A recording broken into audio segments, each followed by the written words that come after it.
Bueno, comienza la grabación y ya está. Ahora sí, vamos a comenzar. Voy a presentar mi pantalla. ¿Qué tal? ¿Cómo estás, señorita? Buenas tardes. ¿No? Como saben, vamos a llevar el curso de Filo, ¿no? Es el último que les queda de humanidades. ¿Me avisan cuando vean la pantalla?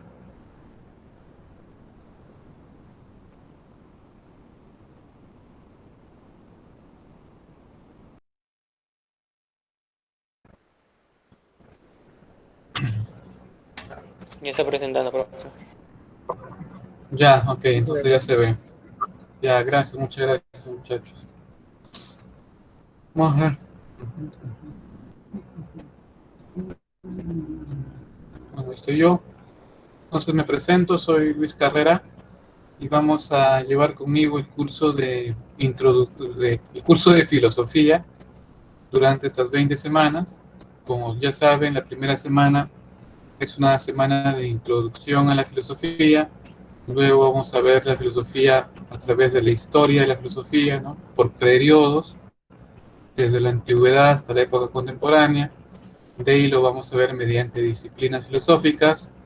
Incluso vamos a hacer 3 semanas de lógica y al final 2 semanas de repaso, ¿no? Esperemos que podamos estar todos juntos hasta la última semana. Entonces voy a ampliar el PPT, ¿no? Ahí está. Para poder comenzar. Ahí está. Entonces miren, los temas de la primera semana, esta semana que es básicamente de introducción a la filosofía, tenemos que tocar estos temas de acá.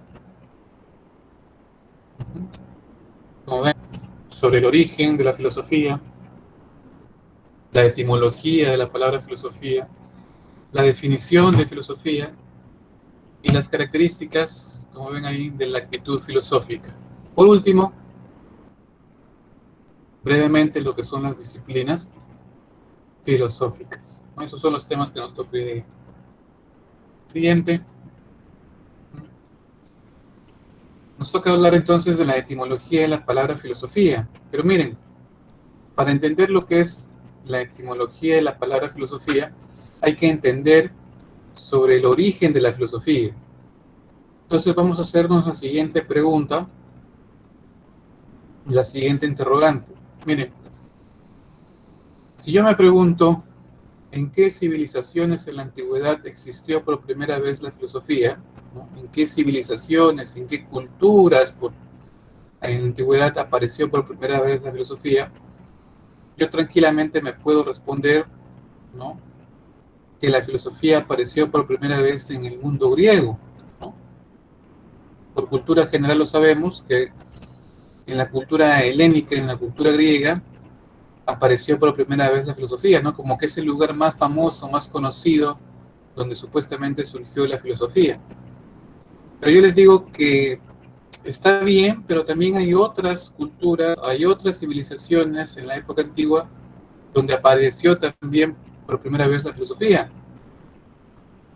¿Cuáles son esas? No me vayan a decir pues Tiahuanaco, Chavín, ¿no? Chimú, Mochica. Ni tampoco me vayan a decir pues la cultura en Egipto, o en Babilonia, o en Mesopotamia, ¿no? Bueno, aunque en Egipto y en Babilonia, pues ustedes saben muy bien que ahí surgió la ciencia, sobre todo la matemática y claro, la matemática y la astronomía. ¿Okay? Pero cuando yo me refiero en que también hubo otras civilizaciones donde apareció por primera vez la filosofía, no solamente me estoy refiriendo pues al mundo griego, que sería pues en Occidente, sino me estoy refiriendo a dos grandes culturas que aparecieron en la parte oriental, ¿no? En lo que sería pues en la filosofía, o perdón, en lo que sería simplemente conocido como en el Oriente, ¿no? Ahí también apareció la filosofía en dos grandes culturas. ¿Y cuáles son esas? No me vayan a decir pues China e India. ni romano. Claro, correcto, muy bien. En la China y en la India, ¿no? En la China y en la India apareció por primera vez también lo que se conoce como filosofía. Es decir, en estas tres grandes civilizaciones, una en Occidente, Grecia, dos en Oriente, China y en la India, apareció la filosofía por primera vez. Pero hay distinciones, hay diferencias entre ellas. Por ejemplo, en la filosofía, digamos, oriental, es decir, en la filosofía en la China y en la India, la filosofía estaba muy unida, muy vinculada a la religión, ¿no? Estaban estrechamente vinculados, era el mismo conjunto de conocimientos, tanto en la China como en la India, la filosofía con la religión. En cambio, ustedes saben muy bien que ya en Occidente, ¿no? En lo que sería la filosofía en Occidente, la filosofía en Grecia ya estuvo totalmente separada, desvinculada de lo que es la religión, ¿no? Las explicaciones mitológicas acerca del origen del cosmos van a coexistir de manera armoniosa con las explicaciones racionales de la filosofía. Incluso les puedo decir que en la Grecia antigua, la filosofía apareció unida, vinculada a algo que les gusta a ustedes mucho. ¿Y qué es eso? A la ciencia, es decir, a la matemática. En la Grecia antigua la filosofía apareció muy unida a la ciencia, específicamente a la, voy en general a todas las ciencias, ¿no? Pero, por ejemplo, a la matemática. Es decir, lo que les quiero decir con esto es que en el mundo griego, la filosofía y la ciencia era el mismo conjunto de conocimientos que usaban en ese momento, pues, los pensadores, o lo que vamos a llamar filósofos, ¿ok? Pero antes de proseguir con ello, es decir, con la filosofía en el mundo griego, les voy a explicar muy rápido cómo eran las características de la filosofía tanto en la China y en la India.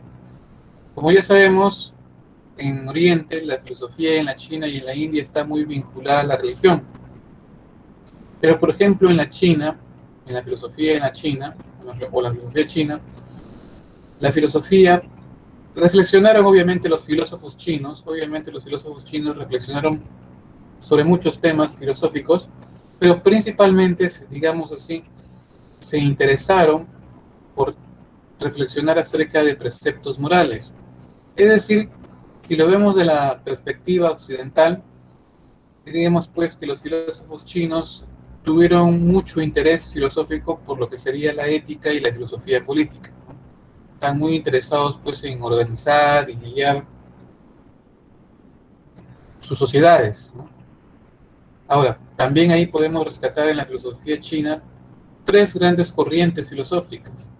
Estas tres grandes corrientes filosóficas en la China son, por ejemplo, el confucianismo, donde el máximo representante era Confucio o Confucio, según las crónicas. También estaba el taoísmo, cuyo principal representante era Lao Tse. También estaba el budismo, cuyo principal representante era Buda Gautama. Esas eran las tres principales corrientes filosóficas en la China. Pero si se han dado cuenta, estas tres corrientes filosóficas, llamadas confucianismo, taoísmo y budismo, son también religiones, ¿no? Una prueba más de cómo en la cultura china la filosofía y la religión han estado unidas, ¿no? Y ustedes eso lo pueden comprobar que hasta ahora el confucianismo, el taoísmo y el budismo son religiones, porque si van a algún chifa, o por ejemplo lo que era el Chifa Brasil, ahí en el cruce de Jaime Prado con Brasil, podían ver ahí en el mostrador monumentos, ¿no? Sobre Confucio o sobre Lao Tse, ¿no? O sobre Buda, ¿no? Y la simbología, pues, de Lao Tse, ¿no? Si es que les interesa, ¿no? Pero miren, ¿y cómo era entonces la filosofía en la India, ¿no? ¿Cómo era la filosofía hindú? En la filosofía hindú también reflexionaron sobre muchos temas, ¿no? También se consideraba que la filosofía estaba muy unida a la religión, pero principalmente podemos decir que los filósofos hindús reflexionaron sobre conceptos metafísicos. Es decir, si lo vemos desde la perspectiva occidental, podemos decir que estos filósofos hindús reflexionaron sobre lo que es la ontología, ¿no? O la metafísica. Ahora, en la filosofía hindú también también hubo corrientes filosóficas importantes, pero hubo muchas más en la China, ¿no? Muy buena cantidad de corrientes filosóficas, pero todas ellas, sobre todo que se dedicaron a la reflexión de preceptos o de conceptos metafísicos, reflexionan o acuñan términos muy interesantes, como por ejemplo uno de ellos, el principio de Atman, ¿no? Este principio de Atman para los filósofos hindús era pues como la esencia o el principio del individuo. Claro, si lo miramos desde la perspectiva occidental sería pues el Atman, este, este principio o esta esencia del individuo, sería pues como el alma, ¿no? O como la psique en los griegos. También otro concepto interesante que los filósofos hindús en este ámbito metafísico acuñaron y reflexionaron fue el principio pues de, de Brahman, ¿no? Este principio de Brahman es para los hindús una especie de sustancia eterna, ¿no? Que representa todo lo absoluto.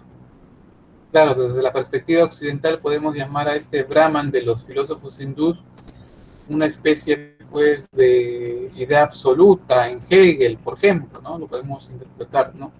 Pero estos dos principios, Atman y Brahman, son muy comunes en las distintas corrientes filosóficas hindús, porque van a sostener la idea pues de que todo procede del Brahma, y cuando mueren las cosas todo regresa al Brahman, ¿no? Es la visión pues cíclica que está mezclada pues su filosofía con su mitología, que es parte de su religión, ¿no? Una prueba más de cómo está vinculada la filosofía y la religión en los hindús. Pero ya en la Grecia antigua, ¿no? La gran diferencia, como les decía muchachos, es que ya la filosofía está totalmente separada de la religión. La explicación, ¿no?, de la mitología griega, ustedes saben que va a girar en torno hacia explicar el origen del cosmos, ¿no? Y ahí, para explicar el origen del cosmos, la mitología griega, pues, se va a difundir por medio de los famosos poetas griegos, ¿no? Como Homero, con la Ilíada y la Odisea, ¿no? O con Hesiodo, con la famosa Teogonía, ¿no? Esas explicaciones míticas que trataban de explicar el origen del cosmos van a coexistir de manera armoniosa con lo que eran las explicaciones racionales, ¿no? Es decir, aquellas explicaciones que mezclaban filosofía y ciencia, ¿no? Es decir, para los griegos, como les decía, la filosofía y la ciencia era el mismo conjunto de conocimientos o el mismo conjunto de ideas. Es más, para los griegos de esa época no había esa distinción contemporánea que nosotros vivimos, supuestamente, de que, por ejemplo, yo me dedico a la filosofía y que tu profe que tienes más tarde se dedica a la matemática, a la química, a la física, ¿no? Esa distinción contemporánea, que más bien es producto de la especialización del conocimiento, pues en el mundo griego no lo había, ¿no? Lo consideraban lo mismo. Es decir, en otras palabras, lo que te quiero decir, aquellos pensadores que hubo en el mundo griego, pues las explicaciones que daban eran una especie de explicaciones filosóficos racionales. Y ahí hay muchos casos, muchos ejemplos muy tangibles. No solamente el mismo Tales de Mileto o el mismo Pitágoras fueron a la vez filósofos y científicos, ¿no? Tú sabes pues que Tales de Mileto viajó pues a Egipto a estudiar, no a la pre-San Marcos o a la pre-Uni, sino más bien a estudiar pues con los sacerdotes de los faraones, y allí aprendió lo que fue, ¿cómo se llama?, geometría específicamente y astronomía, ¿no? Otro, igual el mismo caso de Pitágoras, ¿no? Pitágoras también fue filósofo y un gran matemático, ¿no? También está, por ejemplo, el mismo caso de que tú conoces seguro de Arquímedes, ¿no? Que hizo su famoso experimento acerca de la densidad de los cuerpos, ¿no? También fue un filósofo y científico en esa época. O el mismo Hipócrates de Cos, ¿no? También fue un filósofo y un científico muy importante en medicina, donde acuñó una idea muy visionaria que en la actualidad cualquier neurocientífico reconocería como correcto, acerca pues de la idea de que con el cerebro es que pensamos, razonamos, soñamos, sentimos, nos emocionamos, que con el cerebro tenemos alegrías, que con el cerebro nos ponemos tristes, y cuando nuestro cerebro se daña o se lesiona, nos volvemos locos, ¿no? O tenemos alucinaciones. Esa afirmación, pues, ha sido tan extraordinaria que hasta ahora está vigente, ¿no? Y él lo hizo porque supuestamente quería desmitificar la idea de que supuestamente algunas enfermedades se les atribuían en esa época a los dioses, ¿no? Las famosas enfermedades sagradas. Y así se llama su libro, ¿no? Sobre las enfermedades sagradas, donde desmitifica la idea de que, por ejemplo, la epilepsia era una enfermedad producto de los dioses, una especie de castigo divino, ¿no? Como diría el tío Porky, han sido poseídos por el demonio, por Satanás, una cosa así, ¿no? Pero él afirma, pues, que la epilepsia es producto de que el cerebro se ha dañado, se ha golpeado, se ha lesionado, ¿no? O incluso, pues, el mismo Aristóteles, ¿no? Ustedes saben, pues, que el más importante de todos los filósofos en el mundo griego fue Aristóteles. Sin embargo, digamos así, hablando en porcentajes, el 30% de la obra de Aristóteles es una obra filosófica. El resto, que es como el 70%, es una obra totalmente científica. Por eso ustedes deben saber, pues, que Aristóteles fue considerado no solamente el padre de la lógica, sino también el padre de la psicología, ¿no? Ahí está, pues, su famoso tratado acerca del alma, donde afirma, pues, que los fenómenos mentales son producto de la psique, del alma, ¿no? Y ha sido una visión de la psicología que ha durado, o una corriente de la psicología que ha durado tanto hasta mediados del siglo XIX, cuando aparecen las primeras corrientes psicológicas científicas, ¿no? Como el conductismo de Watson, o la psicología experimental de Wundt, o el mismo psicoanálisis de Freud, ¿no? A inicios del siglo XX. Incluso ustedes saben, pues, que Aristóteles también fue el padre de la biología, ¿no? Ustedes saben, pues, que a él le gustaba, pues, clasificar y estudiar los animales que su discípulo Alejandro les mandaba del Oriente al famoso Liceo.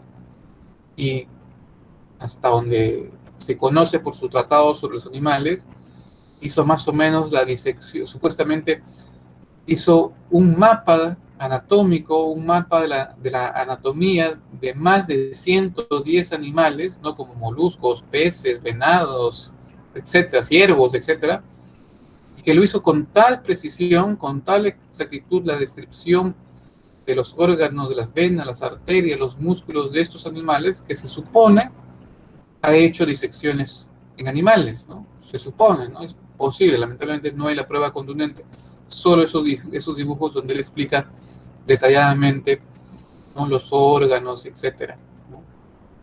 Por ejemplo, el mismo Demócrito, ¿no? También fue un extraordinario filósofo y también científico, porque va a sentar las bases de lo que fue acerca de la composición de la materia, ¿no? Con su famosa teoría atomista.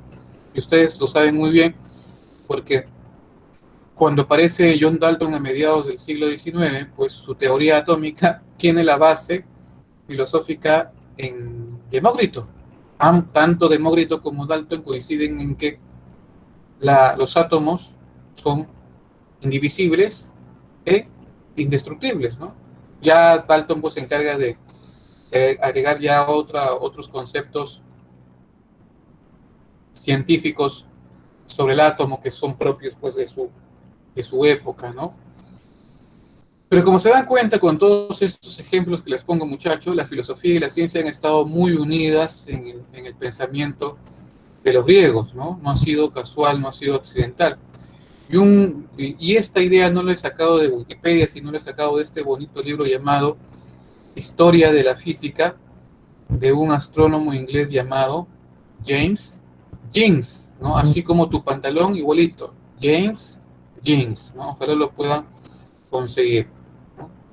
Pero claro, acá en el mundo griego es donde la filosofía toma su significado etimológico, propio de la cultura helénica, ¿no? Filo viene de amor y Sofía viene de sabiduría. Por eso la etimología de la palabra filosofía es amor a la sabiduría.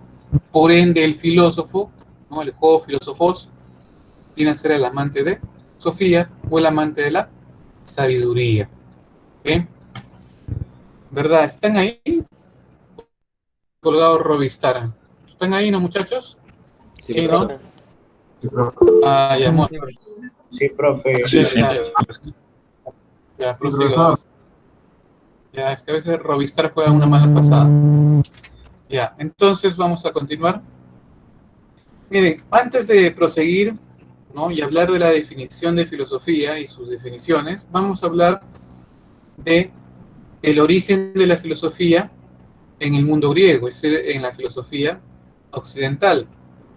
Y miren, en la filosofía occidental, el origen de la filosofía se va a distinguir pues de la religión.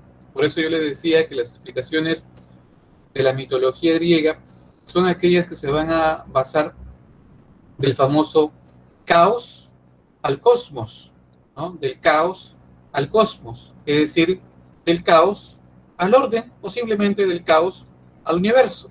¿Y por qué? Porque ustedes saben que en griego cosmos significa no solamente orden, sino también universo y mundo, ¿no? En otras palabras, ese paso del caos al cosmos no es otra cosa que del caos surge el universo, ¿no? Del caos surge el universo. Y ahí la mitología griega pues usa a sus distintos dioses que entre ellos se van a pelear y fornicar entre ellos, y así va a surgir el universo, ¿no? Y esa es tarea pues de los poetas griegos. Pero a nosotros nos interesa la explicación racional, que es esta.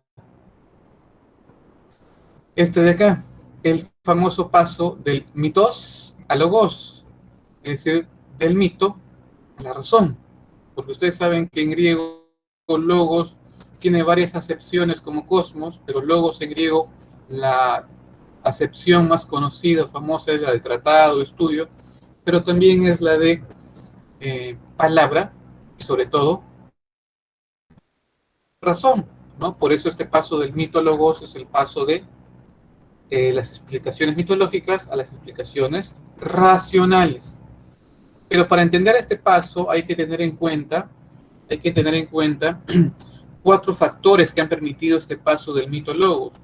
Uno de ellos es la tolerancia religiosa. Como les dije en su momento, las explicaciones racionales con las explicaciones mitológicas coexistían de manera armoniosa, no había ningún problema, ¿no?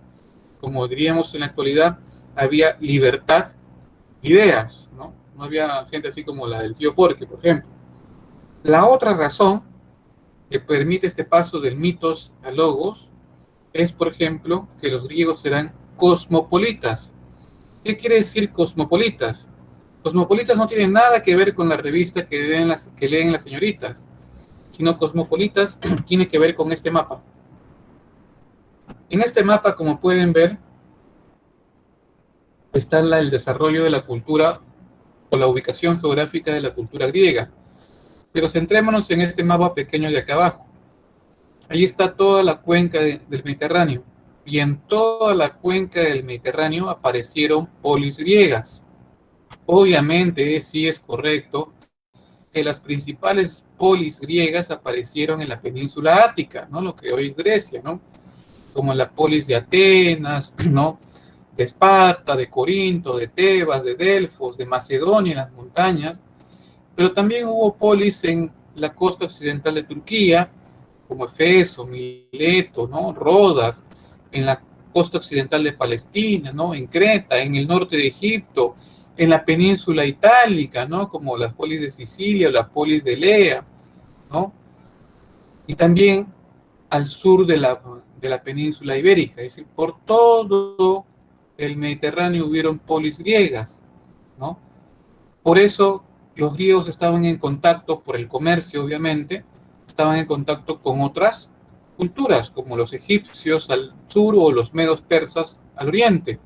Por eso se les llamaba, o ellos se autodenominaban como los ciudadanos del mundo, porque cosmos significa en este caso ya no orden, sino mundo, y politas viene del término griego polites, que en castellano significa ciudadano, ciudadano de la polis.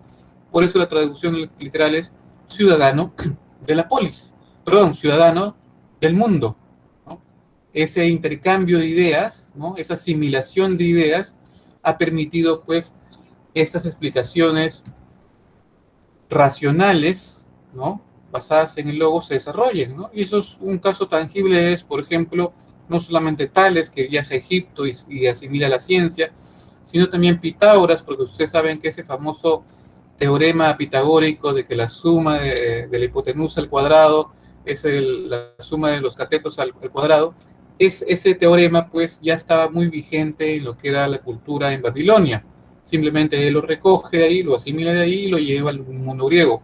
Digamos así que ese teorema Pitágoras lo hace más famoso, más conocido. Miren, otro factor importante que ha permitido este paso del mito al logos es la legislación griega. ¿Qué tiene que ver la legislación griega con este famoso paso del mito al logos? Lo siguiente, porque antes de las explicaciones racionales, las polis se guiaban por preceptos morales dados por la mitología griega. Y cuando aparecen estos famosos 7 sabios como Tales de Mileto, Solón de Atenas, Quilón de Esparta, simplemente se dan cuenta ellos, estos 7 sabios, que estos preceptos morales acerca de la moral para guiar la conducta de los hombres en la polis y guiar la polis eran insuficientes. Entonces van a dejar de lado esas explicaciones morales basadas en la mitología para formular explicaciones morales estrictamente basadas en la razón, ¿no? Es un dato importante también esta característica. Y la última es la que tiene que ver con ustedes. ¿Cuál es esa? Que los griegos disfrutaban de ocio, ¿no? Lo que disfrutan ustedes, ¿no? De mucho tiempo libre. ¿Y por qué pasaba esto? Por la misma característica de la sociedad o de la polis griega. La polis griega o la sociedad griega era una sociedad, como ustedes saben, esclavista. La gran masa de esclavos, ¿no?, era la que sustentaba económicamente la polis, incluso también militarmente, porque cuando había una guerra, como la guerra de Troya, el señor, el noble agarraba a sus esclavos y se iba a pelear con la otra polis, ¿no? Sobre ellos estaban, por ejemplo, los hombres libres, que eran hombres que no tenían derechos, por ende no eran considerados como ciudadanos, disfrutaban solamente de su libertad y cultivaban alguna arte, ¿no? Como diría Aristóteles, alguna tecné, para que les servía para poder trabajar diariamente y así poder sobrevivir, ¿no? Ser artesanos, escultores, etc. Y sobre ellos estaban pues los aristócratas, ¿no?, los nobles, los que sí eran considerados ciudadanos griegos porque tenían derechos. Y además, en grupo, en mancha, formaban el demos, es decir, el pueblo griego. No es como en nuestra época, que cuando hablamos del pueblo, ¿no?, como diría la señora doña Florinda, sería la chusma, es decir, nosotros, yo y ustedes. En el mundo griego, el pueblo griego no viene a ser la chusma como nosotros, sino los nobles, los aristócratas. Y estos aristócratas, supuestamente, eran aquellos que disfrutaban de mucho tiempo libre, se dedicaban al ocio y de ahí se dedicaron pues a la reflexión racional, ¿no?, es decir, a hacer filosofía y ciencia, ¿no? Hay casos de nobles que se han dedicado a la filosofía, como el mismo Tales de Mileto, el mismo Platón, y también hay excepciones como el caso de Aristóteles, que no fue noble, simplemente fue un hombre libre, ¿no?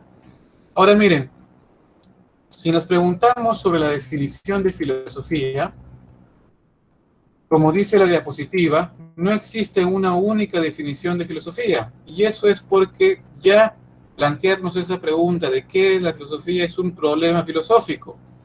¿Debido a qué? Debido a que a lo largo de la historia de la filosofía han habido distintas definiciones de lo que es la filosofía, de acuerdo al pensador, ¿no?, a la época o a la corriente, ¿no?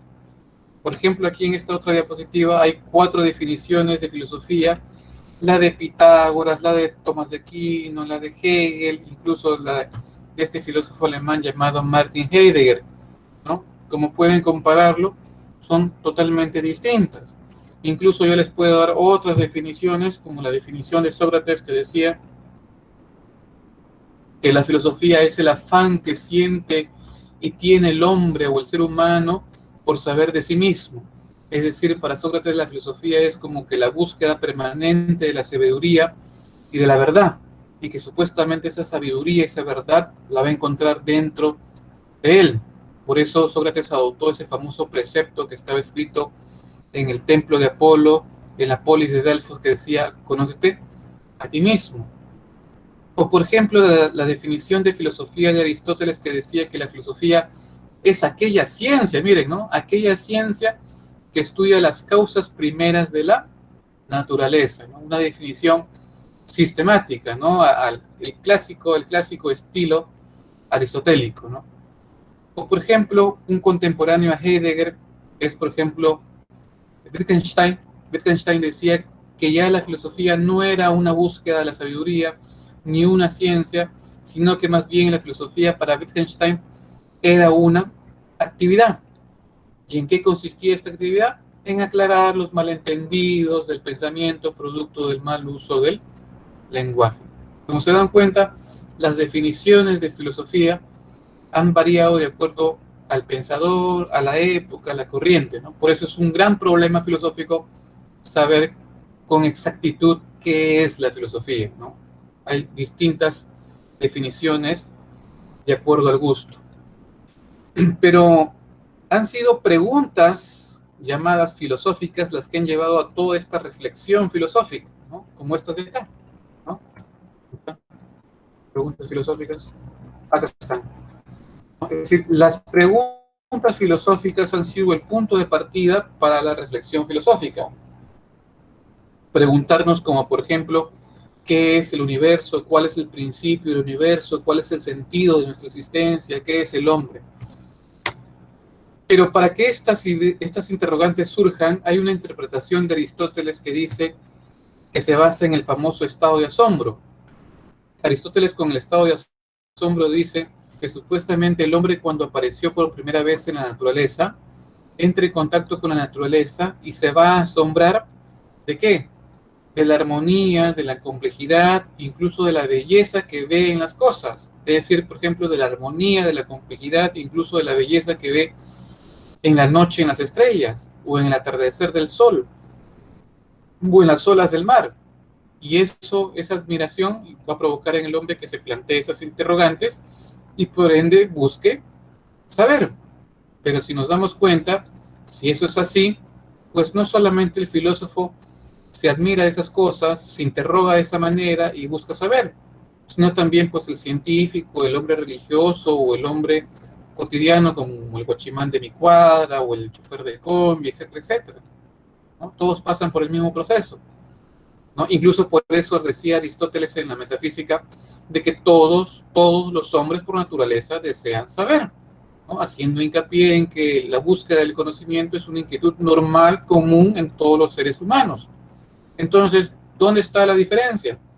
La diferencia va a estar en lo que se va a conocer como la actitud, ¿no? La actitud es la forma, la manera como los hombres tienden a explicar las cosas.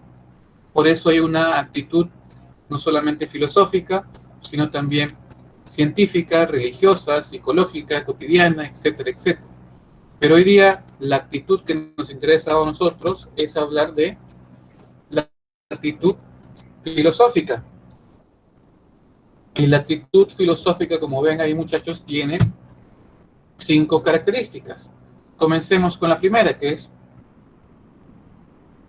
totalizadora.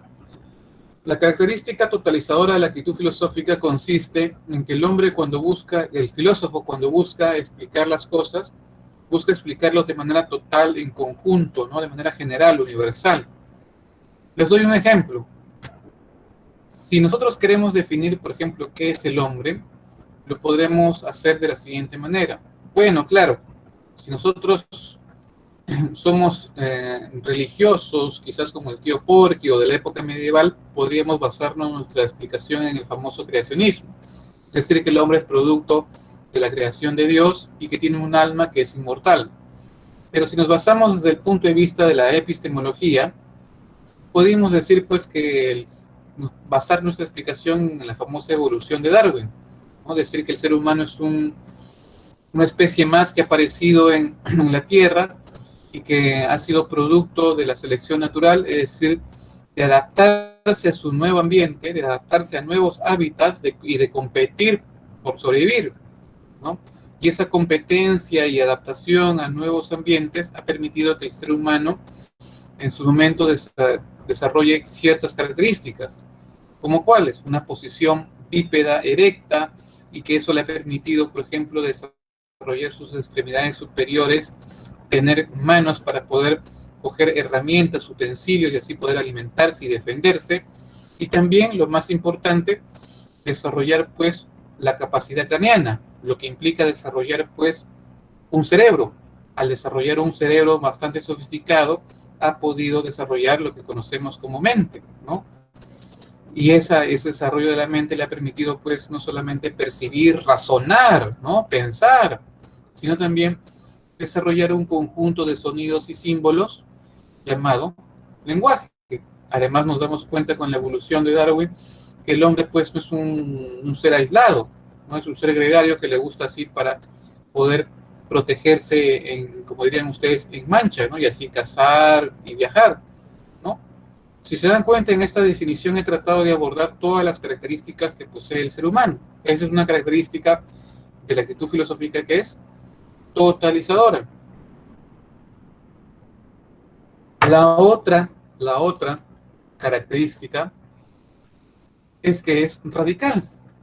¿Y qué quiere decir esto que es radical? Que los filósofos, cuando buscan explicar las cosas, o alguna idea, o algún hecho, algún concepto, buscan conocer, comprender la causa primera, fundamental, originaria de las cosas.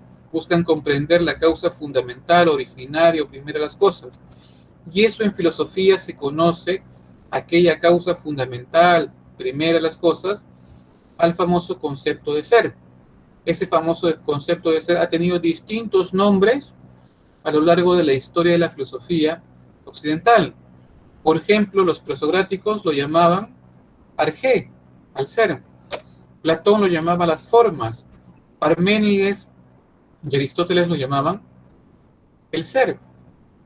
Tomás de Aquino, San Agustín lo llamaban Dios.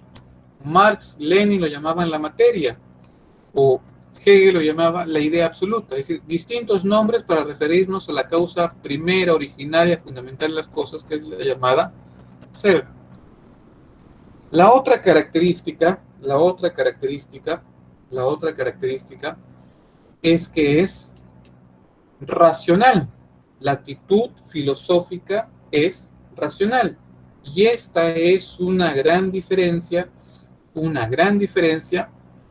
con la ciencia. Porque cuando la ciencia busca explicar las cosas, ¿no? Por ejemplo, ustedes cuando sean ya ingenieros o científicos de la uni, van a explicar las cosas mediante la experimentación, yendo al laboratorio, usando herramientas o instrumentos tecnológicos, por ejemplo. En cambio, el filósofo cuando busca explicar las cosas, simplemente usa su razón. Por eso se dice que la actitud filosófica propone o elabora, mejor dicho, argumentos racionales, ¿no? Totalmente alejados, pues, de las creencias o de las supersticiones, pero siempre elabora argumentos racionales, es decir, en otras palabras en castellano, es decir, usa solamente su razón para explicar las cosas.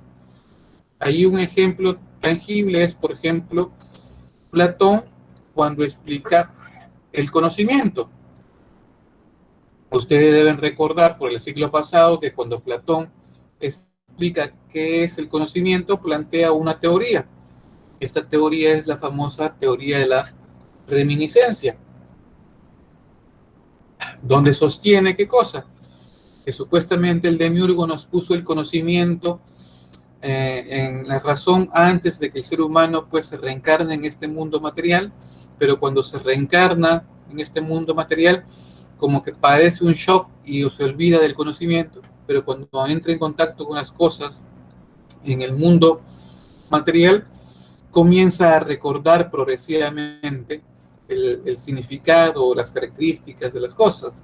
Por eso para Platón, en esta famosa teoría de la reminiscencia, el conocimiento equivale a un recuerdo.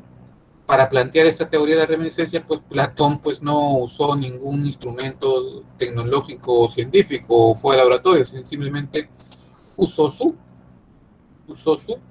razón, nada más. Ahora miren, ¿por qué la actitud filosófica es crítica? La actitud filosófica es crítica por lo siguiente, y esta es una gran diferencia con la religión, porque como dice ahí la diapositiva, los filósofos hacen siempre un análisis riguroso de las cosas, siempre cuestionan las cosas, no aceptan ninguna idea, ninguna creencia, ninguna verdad como ya establecida. Todo lo cuestionan. Eso es una gran diferencia con la religión, porque tú, por ejemplo, el año pasado ibas, por ejemplo, a tu iglesia o a tu templo a pedirle al cura o al pastor de tu iglesia y tu templo que por favor ese año seas un cachimbo COVID, por ejemplo, ¿no? Y tu cura o tu pastor, ¿qué te decía, no? Que Dios es el creador del universo y que da una alma que es inmortal. Y tú que respondías en ese momento, amén, ¿no? Como el tío Porky, ¿no? Así es, ¿no? No te cuestionabas, no dudabas de esas ideas. En cambio, un filósofo no hace nada de ello, lo cuestiona, ¿no? No lo acepta como correcto. Y eso es, por ejemplo, lo que le pasó a Galileo en la época del Renacimiento, porque ustedes saben que en el Renacimiento, cuando se redescubre toda la filosofía y la ciencia de los griegos, ¿no? La física que estaba ahí, aunque supuestamente se había conocido o se había redescubierto, era la famosa física de Aristóteles. Y Aristóteles en su tratado de física tenía la idea, pues, de que supuestamente si yo tenía dos cuerpos, ¿no? Supuestamente uno más grande que otro o uno más pesado que otro, el cuerpo más pesado al soltarlo a una determinada altura, supuestamente el cuerpo más pesado iba a caer más rápido. Eso era lo que le decía su sentido común. Pero Galileo no aceptó esa idea como correcta, la cuestionó, la criticó. ¿Y qué hizo? Se subió a la famosa Torre de Pisa, probó con dos cuerpos, ¿no? De distinto peso, de distinta masa, lo soltó y se dio cuenta que ambos caían igual, porque en la caída libre pues no interesa pues la masa de los cuerpos, ¿no? Esa es una característica de la filosofía, de que siempre es crítica, ¿no? Siempre es cuestionadora. Y miren, la última característica tiene que ver con la anterior. ¿Por qué? O más bien dicho, esta característica de problemática es una consecuencia de lo anterior. ¿Por qué? Porque si yo siempre critico, si yo siempre cuestiono, ¿qué encuentro? Problemas, pues, ¿no? Si yo siempre critico, si yo siempre cuestiono, encuentro problemas donde pensaba que había verdades. Eso fue lo que le pasó, por ejemplo, a Copérnico también en el Renacimiento, porque él va a cuestionar, ¿no? Va a criticar el sistema geocéntrico de Ptolomeo, que defendía la Iglesia Católica en ese momento. Lo cuestiona y para eso, ¿qué hizo? ¿Se fue a la CEPREUNI? No, agarró su telescopio y comenzó a observar las estrellas. Y observando las estrellas descubrió un problema. Descubrió un problema. ¿Cuál era el problema que descubrió Copérnico? ¿Que no iba a ingresar este ciclo a la UNI? No. Lo que descubrió Copérnico fue que Venus y Marte tenían órbitas retrasadas, es decir, lo que se conoce en astronomía como órbitas retrógradas. Buscó una explicación en la teoría de Ptolomeo, ¿no? En el geocentrismo, y no la encontró, porque simplemente a Ptolomeo, en su época, en la antigüedad, no lo vio. Como dirían ustedes, se le pasó ese fenómeno, ¿no? Se le pasó esa característica. Y para solucionar este problema, ¿qué hizo Copérnico? No se matriculó en la CEPREUNI, sino planteó su teoría heliocéntrica, ¿no? Eso es lo que es la actitud filosófica, ¿no? La manera como los filósofos responden las interrogantes o los problemas o los conceptos o los hechos que hay en la realidad, ¿no? Sobre todo, son explicaciones racionales y muy críticas, ¿no? Y como ven, como vieron anteriormente, hay muchas definiciones de filosofía, ¿no?, que varían de acuerdo a la época o el pensador. Pero si queremos uniformizar, podríamos decir tranquilamente, pues, que la filosofía podría ser, pues, ¿no?, aquella disciplina que estudia los conceptos más generales de la realidad. Y si ustedes me preguntarían cuáles son esos conceptos más generales de la realidad, estoy dando una definición didáctica, no que sea la definición, pues, correcta de filosofía. Como les digo, definir filosofía es un gran problema aún. Entonces, esos conceptos más generales que, por ejemplo, puede estudiar la filosofía son el ser, los entes, el conocimiento, la ciencia, la moral, los valores, la experiencia artística, el hombre, el estado, las inferencias. Es decir, todos estos conceptos estudian las disciplinas filosóficas. Entonces, para terminar, les voy a explicar las disciplinas filosóficas. Por ejemplo, tenemos la más antigua, una de las más antiguas, que es la ontología, que antes se llamaba metafísica, ¿no? Se llamaba metafísica antes porque supuestamente Christian Wolff había clasificado la metafísica en dos grandes grupos, como la metafísica general y especial, donde la metafísica general era la ontología, estudiaba el ser, como les dije, el principio, la causa fundamental, originaria de las cosas, y las otras, que era la metafísica especial, agrupaba a tres. ¿Quién lo había formulado, profesor? ¿Cómo? Ah, ¿Quién lo había... Christian Wolff. En alemán es lobo. Busca lobo en alemán y ese es el apellido de Christian Wolff, ¿no? Así como el Wolfsburgo, que juega en la Bundesliga, igualito, ¿ya? Y Christian Wolff planteó esta distinción donde la metafísica general es la ontología, ¿ya?, que estudia el ser, y la metafísica especial, pues, donde está, pues, la cosmología, que estudia el universo, la psicología, que estudia cómo se llama el alma, ¿no? La psicología nació como una disciplina filosófica. La teología, que estudia a Dios y que luego se independiza totalmente para la religión. Pero en la actualidad, pues, ha quedado solamente, pues, la ontología, que estudia el ser, que, como saben ustedes, ya les dije, el ser es la causa, el principio fundamental, originario, central de las cosas. Y también estudia la ontología los entes. ¿Qué son los entes? Los entes en ontología, en filosofía, es un término propio de la filosofía, son cualquier objeto, cualquier cosa de nuestra realidad. Por ejemplo, mi laptop, mi celular, mi taza, mi perrito, mi gatito, mi cama, mi libro, las montañas, las estrellas, el mar, los carros, los números, las fórmulas matemáticas, las palabras, las oraciones, los personajes literarios, por ejemplo, ¿no? O incluso los cómics, ¿no? Batman, Superman, Spider-Man, ¿no? Iron Man, etcétera, etcétera. Todos son en filosofía llamados con el nombre de entes, ¿no? Y tienen como causa primera el ser, no lo olviden. Después, miren, tenemos la nociología. La nociología que estudia el conocimiento en general, ¿no? Problematiza acerca del conocimiento, ¿no? Problematiza acerca del origen del conocimiento. Eso lo vamos a ver tranquilamente cuando veamos en la semana acerca de la disputa entre racionalistas y empiristas, ¿no? También estudia problemas de nociología como la posibilidad del conocimiento y los límites que tiene el conocimiento humano, ¿no? ¿Qué otra disciplina tenemos? La epistemología, que, como ustedes saben, estudia el conocimiento científico, ¿no?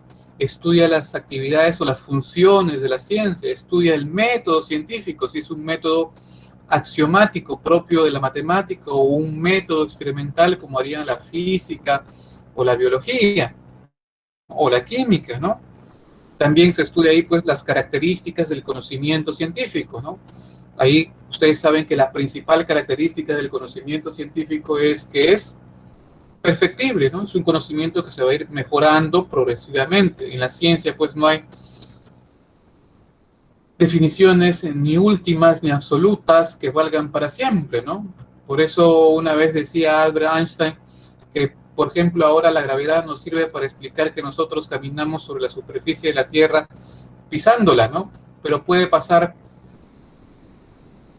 2 siglos, 3 siglos, 4 siglos, 10 siglos, y la naturaleza cambia y ya no caminamos, digamos, pisando el suelo, sino a 2 metros de ella como flotando, ¿no? Entonces el conocimiento científico acerca de lo que es la gravedad tiene que cambiar, tiene que modificarse, tiene que perfeccionarse, ¿no? Esa es una de las características principales de la ciencia, ¿no? Luego, ¿qué tenemos? La axiología, ¿no? Que estudia los distintos tipos de valores, ¿no? Estéticos, hedonísticos, morales, económicos, religiosos. También estudia el fundamento del valor, ¿no? Es decir, el fundamento que va a determinar el acto valorativo o el juicio de valor. Es, o bien es el sujeto o bien es el objeto. También estudia, pues, las características de los valores, ¿no? Si es polaridad, gradualidad o jerarquía, ¿no? ¿Qué más tenemos? La ética, ¿no? Que ustedes saben muy bien que la ética estudia la moral, ¿no? Estudia la moral, el fundamento de la moral, si es el placer, el bien, la virtud, la felicidad, o como diría Kant, la buena voluntad, las características Profesor, de la persona moral, inmoral o amoral, sí. ¿la ética no es diferente de la moral? No, la ética estudia la moral, la ética estudia la moral. Digamos que la ética es la reflexión filosófica acerca de lo que es la moral en general. Esa es la distinción que podríamos hacer. ¿Y ¿Qué más qué es hay? la moral? La moral son las costumbres que surgen en cada sociedad, y hay costumbres, es decir, normas, ¿no? Preceptos morales que surgen en cada costumbre que son, digamos así, universales, y eso es lo que estudia en general la disciplina filosófica llamada ética. No lo olviden. Pero cuando yo Es- estoy aplicando ética, yo estoy utilizando ética, me estoy refiriendo a también la moral. Sí, pues es que lamentablemente como no hay una cultura filosófica acerca de lo que es la ética, se piensa que muchas veces cuando yo hablo de ética y moral siempre son lo mismo, ¿no? Eso lo puedes encontrar mucho, pues, en los políticos que confunden esa distinción, ¿no? Entonces, ahora sí prosigo antes que nos dan el tiempo. Después está la estética, que estudia la experiencia artística, los valores, etcétera, ¿no? Sobre todo los valores como la belleza. Luego está la antropología filosófica, que estudia qué es el hombre, ¿no? La naturaleza del hombre, el origen del hombre, ¿no? El evolucionismo, el creacionismo. La filosofía política, que por ejemplo estudia el Estado, las formas de gobierno, el poder político, la naturaleza de las leyes, ¿no? ¿Qué más hay? Ahí, bueno, para terminar tenemos ¿cómo se llama? La lógica, que estudia la validez de las inferencias, ¿no? Recuerden que la lógica tiene 2 momentos marcados. Uno que es filosófico, que es con Aristóteles hasta mediados del siglo XIX, y el otro que es ya cuando se independiza la lógica de la filosofía y se convierte en una ciencia formal como la matemática, ¿no? Eso se va a plasmar en los libros de la conceptografía de Otto Frege y en Principia Matemática de Bertrand Russell, ¿no? Donde se crea la famosa lógica proposicional. Y ahí se convierte la lógica en una ciencia formal, porque al igual que la matemática va a usar, pues, símbolos, ¿no? En la matemática usan símbolos como los números, signos como suma, resta, multiplicación, división y signos de agrupación. Y en la lógica también, ¿no? Como acá está al costado de la cabeza de Homero Simpson, símbolos, signos como P, Q, R, S, signos como condicional, bicondicional, negación, conjunción, disyunción, y también signos de agrupación, ¿no? Y también la lógica tiene sus propios principios, ¿no? Que vamos a ver en la semana de lógica más adelante. Y ahora, bueno, eso es todo. Voy a dejar de compartir para darle las claves. A ver, voy a dejar de compartir para darle las claves. Profesor, ¿Ya? ¿Ya? ¿sí me llega a escuchar? Sí, sí, te escucho, André. ¿La fenomenología es también una disciplina de la filosofía?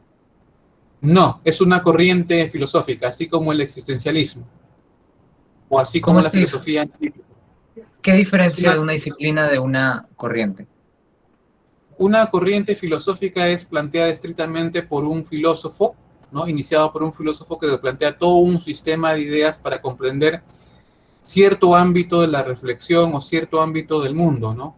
Pero una disciplina filosófica es más bien, pues, se centra específicamente en un objeto determinado de estudio, ¿no? Esa es la diferencia. Les doy las claves. 1, avión, 1, avión, 1, avión, 2, enano, 2, enano, 2, enano, 3, dedo, 3, dedo, 3, dedo, 4, casa, 4, casa, 4, casa, 5 también casa, 5 casa, 5 también casa, 6 dedo, 6 dedo, 6 también es dedo, 7 también es dedo, 7 también es dedo, 8 también es dedo, 8 también es dedo, 8 también es dedo, 9 casa, 9 casa, 9 casa, y 10 enano, ¿no? 10 enano, 10 enano, 10 enano. Voy a detener la grabación. Profesor, Y ya solamente nos son vemos. esas las disciplinas